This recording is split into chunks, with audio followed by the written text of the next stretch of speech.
I know you want to get a deal fast, but it's likely that the things that you're doing now aren't going to make that happen. So in today's video, I'm going to teach you exactly what I do now to get deals quickly, and there are things that I wish that I knew when I was just getting started.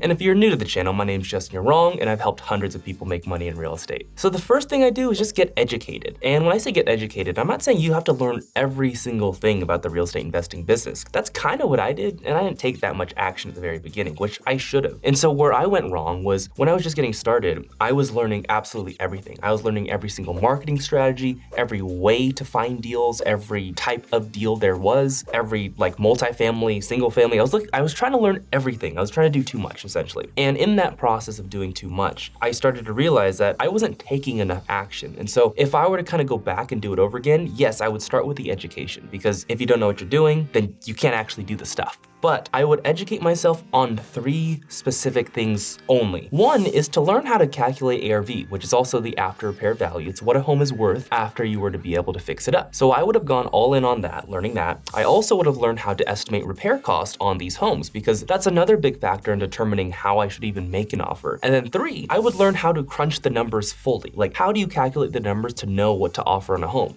And if I knew those 3 things at the very beginning, and only those 3 things, and then I started using that stuff, that knowledge, to actually make offers on these homes, I would have found deals so much faster than what I actually did, which is what I'm not recommending. What I actually did is I spent maybe a year, probably like a year and a half, just learning from podcasts, like real estate investing podcasts on forums. I was just taking it all in. I was young at the time. I'm still young now, but I was 21 at the time, still in college. So it was just so scary to me, learning this whole real estate investing thing on my own. And I was just learning from the internet, basically. So I learned too much for my own good, in my opinion. So if I were to go back, I would just learn those 3 things: how to calculate ARV, the repair cost, and how to calculate your max offers. And then I would use them to make as many offers as humanly possible. And I think a lot of us hit that point where we're taking in so much information that it just becomes too hard to take action. And that's a real thing. We call it analysis paralysis. And so don't do that. Don't do what I did. Do what I'm recommending you, because that's what I would have done if I were to go back and do that again. So 1, I would have started with education. Number 2, I would have chosen a strategy to find deals. So as you might know, there are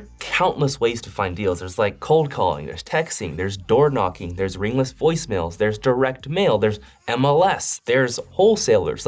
You can find deals in a lot of different ways. And just like with the education aspect, where it can get too overwhelming when you have so much information, the same thing kind of applies with the actual marketing to find a deal. So all these different ways to find deals that can get overwhelming because it's just so much. And what I recommend for you to do is just, so out of those different strategies, those marketing channels or ways to find deals, I would suggest to just maybe learn a little bit about each one and then pick one.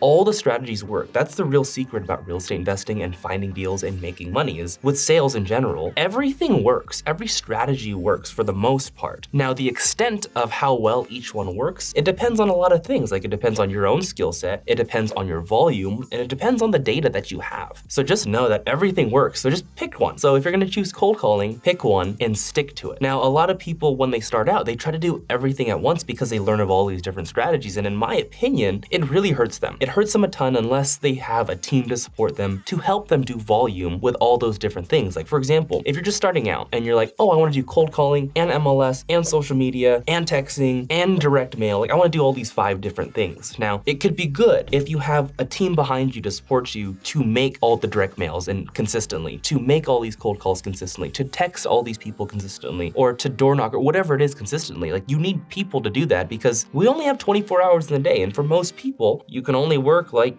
16 hours a day, assuming you want to get at least 8 hours of sleep. So while it's possible to attack different marketing channels to find deals, it's not really recommended. I think we do better in general in business when we have a focus on one particular thing. When I got started as a real estate investor, I actually chose MLS. So the MLS is called the Multiple Listing Service. It's basically where all the realtors go to list these homes for sale. So when people are talking about the market, they're talking about all the homes on the MLS, all the publicly listed homes. So that's what the MLS is. And that's how I started looking for deals. And I still use it to this day, 3-4 years later. And at that time, I was only making 1 offer a day, because that's all the capacity that I had. When I was just getting started, I was a full-time college student, 16 16 units of college or university, whatever you call it. And so as a full-time college student, I was working also full-time in 3 different jobs. Not full-time on all of them, but like overall, I was working maybe 50, 60 hours a week, plus a full-time college student. And the only time that I had to make offers on these homes was at like 11 o'clock at night. So I'd get home after all my workouts and after all my obligations at the time, and I would just go find a deal in the MLS or just a home to analyze. I would get good at crunching the numbers. So I learned how to analyze deals really well. And then I made 1 offer a day, 1 offer a day, 1 offer a day. And it took me a while to find the deal. It was at least 6 months to find that deal, my very first one, but it worked. And it only worked because I picked one marketing channel. If I decided to go on multiple marketing channels, like maybe the MLS and wholesalers, I'd be spread so thin, and it might take me over a year to get the first deal. And the whole point of this video is so that you can get a deal fast. So if you want to get a deal fast, pick a channel, pick one marketing channel, and do the thing. The third thing I do is to choose a KPI, and KPI stands for a key performance indicator. So whatever marketing channel you choose, there's gonna be some type of performance based around that because you're looking for deals. So for example, if you're gonna be looking for deals on the MLS, a key performance indicator to track is offers made. How many offers are you making every single day? Like that's probably the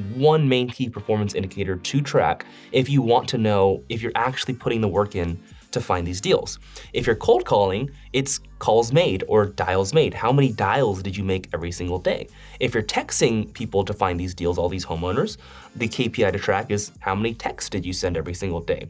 Or direct mail, how many mail pieces did you send every day, every week, whatever. Decide on the KPI to track, because if you really want to take your business seriously and you want to find a deal, you want to know and ensure that you're actually putting in the work. Like if you came to me 6 months later and you're like, hey, like I haven't found a deal, it's been 6 months, I don't know what's going wrong. The first thing that I'd ask you is, what do the KPIs look like? Like, what's your performance? Are you actually calling every single day? And if you show me like, hey, I'm only calling one person a day, like 1 dial every single day on the phone, I'll tell you like, that's not enough volume. You're not doing enough. Like for example, with my cold calling operation, we call 3,000 people every single day, and it still takes time to find deals. So imagine that, 3,000 dials a day versus you doing 1 dial a day. And the reason why you're not getting deals is because you're not putting the work in. You have to put the work in to find these deals. It's not easy. Like we might make it seem easy on social media or these YouTube videos, but I promise you it's not easy. It's simple, but it's not easy. So you have to decide on a key performance indicator to track because it's the only way to know. And the reason why I like KPIs so much is because it focuses your attention on the actual performance and the process, not the goal. So too often, like way too often, I see new real estate investors saying, hey, I want to get 10 deals this year. I want to get 12 deals. And then when you ask them, okay, what are you going to do exactly to get those deals? Like what's your process goal? Because you have the overall goal, but you need the process goal. And if they don't have the process goal, like they're not going to achieve the big goal. So for example, if you're like, hey, I want to get my first deal in the next 3 months, then I'd ask yourself like, okay, what's my process goal? I'm gonna make 400 dials every single day cold calling.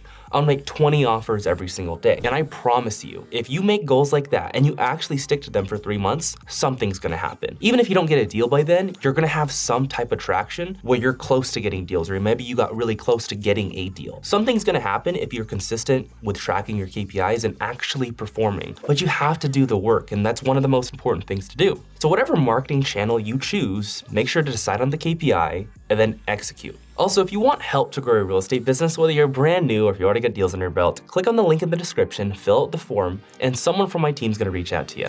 Peace.